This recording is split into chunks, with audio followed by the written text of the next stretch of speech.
Perfect. I'll go with a deep cinematic documentary style. Human, reflective, analytical, emotionally intelligent, and completely original. 20 paragraphs, around 200 words each.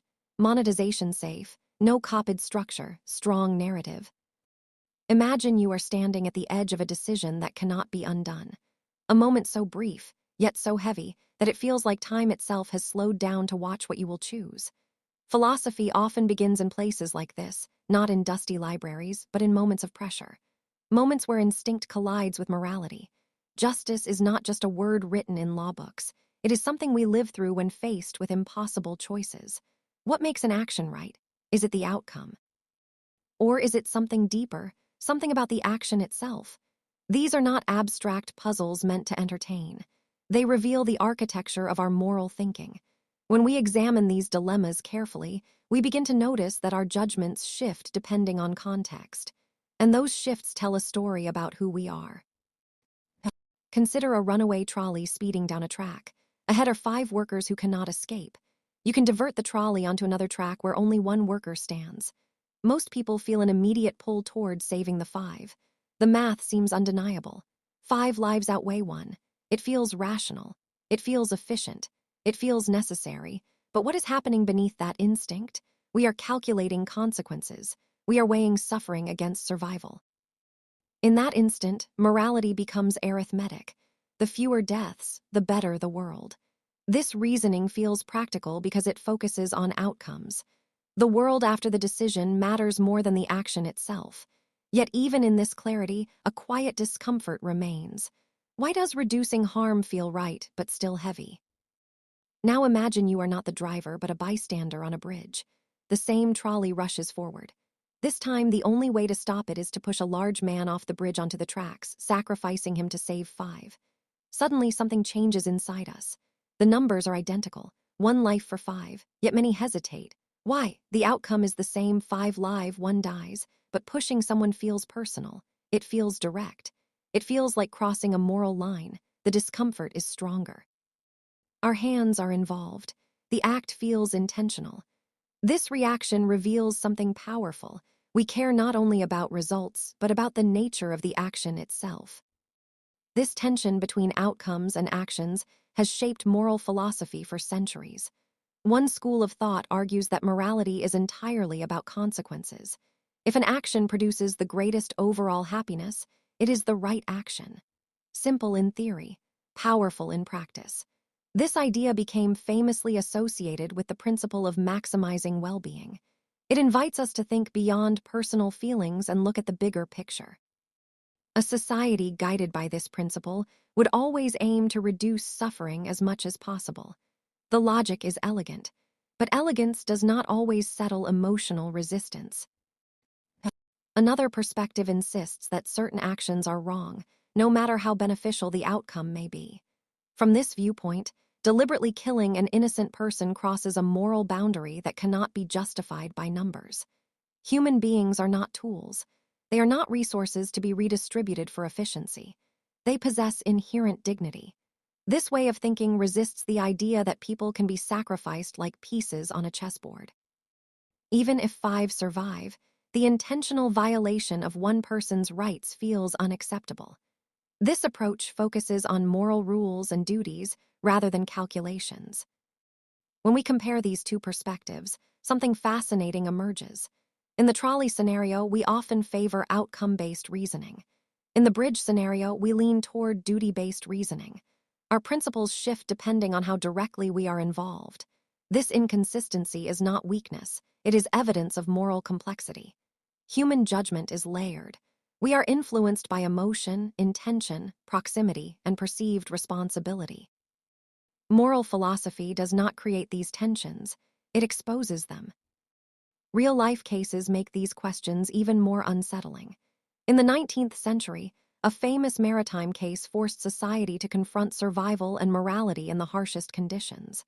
Shipwrecked sailors stranded at sea, starving and desperate, made a decision that would later be judged in court. The legal system had to ask, does extreme necessity justify taking an innocent life? Is survival itself a moral defense? The courtroom became a stage, where philosophical theories were tested against human desperation. In moments of survival, the instinct to preserve life can override abstract principles. Hunger, fear, and isolation reshape our priorities, yet society depends on limits. If necessity alone justified any action, moral order would collapse. This is why such cases disturb us. They force us to examine whether morality changes under pressure, or whether it must remain stable precisely when pressure is greatest. Justice becomes fragile when survival is at stake. Supporters of outcome-based morality argue that in extreme scenarios, saving more lives is always the rational choice. The value of minimizing suffering does not disappear just because the method feels uncomfortable. If morality aims to improve overall well-being, then difficult sacrifices may be unavoidable. Hard choices are still choices, and refusing to act is itself a decision with consequences. Critics respond that once we allow intentional harm for the sake of benefit, we open a dangerous door. Who decides whose life counts more? Who calculates worth? History shows that when societies prioritize collective outcomes without limits, individual rights can be crushed. Moral boundaries exist to protect the vulnerable. Without them, efficiency can become cruelty disguised as logic. These debates are not confined to thought experiments. They appear in modern policy decisions, healthcare allocation, war strategy, economic inequality, and technological risk. Leaders constantly weigh trade-offs. Resources are limited. Choices affect millions. In these arenas, moral philosophy quietly shapes laws and institutions. The tension between maximizing benefit and respecting rights influences real-world outcomes. Psychology adds another layer. Studies suggest that our moral judgments activate different emotional pathways depending on whether harm feels personal or distant. Direct physical involvement triggers stronger emotional resistance. Indirect consequences feel more abstract. This may explain why pushing someone feels worse than pulling a lever. Our brains respond differently to touch than to mechanism. Yet emotions alone cannot guide justice. Emotional reactions vary across cultures and contexts. Philosophy attempts to move beyond instinct and ask, what principles can we defend consistently? If we justify saving 5/1 in one case, can we justify it in all similar cases? Consistency is uncomfortable. It forces us to confront implications we might prefer to ignore. The search for moral clarity often leads to self-discovery. When we defend a principle, we reveal what we value most: safety, dignity, equality, survival, autonomy. These values sometimes conflict. Justice is not about eliminating conflict, but about navigating it responsibly. The deeper we explore, the more we realize that moral certainty is rare. Skepticism tempts us to give up. If great thinkers have debated these questions for centuries without final agreement, why should we expect resolution? But the persistence of the debate suggests something else. These questions endure because they are unavoidable. Every day, we act according to some moral framework, even if we cannot articulate it. Philosophy unsettles us because it turns the familiar into something strange. Decisions we once made instinctively become subjects of scrutiny. The discomfort we feel is not failure, it is awareness. Once we begin examining our assumptions, we cannot return to innocence. Reflection changes us. This transformation carries risks. Questioning deeply held beliefs can destabilize identity and social harmony. Yet it also strengthens reasoning. A society unwilling to examine its moral foundations risks drifting into unexamined injustice. Debate, even when uncomfortable, keeps ethical awareness alive. Ultimately, justice may not provide perfect answers. Instead, it trains us to think carefully about consequences, duties, intentions, and human dignity. It demands humility.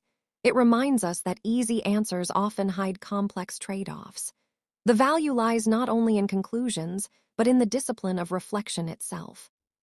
When we revisit the trolley scenario after exploring these perspectives, our confidence may soften. The decision no longer feels like simple arithmetic.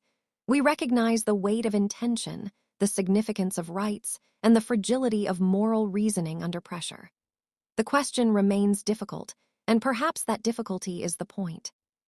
In the end, The study of justice is a journey into the restless nature of reason. It challenges us to confront what we believe and why we believe it. The dilemmas may be hypothetical, but the principles are real. Every choice we make reflects some vision of what matters most. And while we may never settle the debate completely, the act of questioning brings us closer to understanding ourselves and the kind of world we hope to build.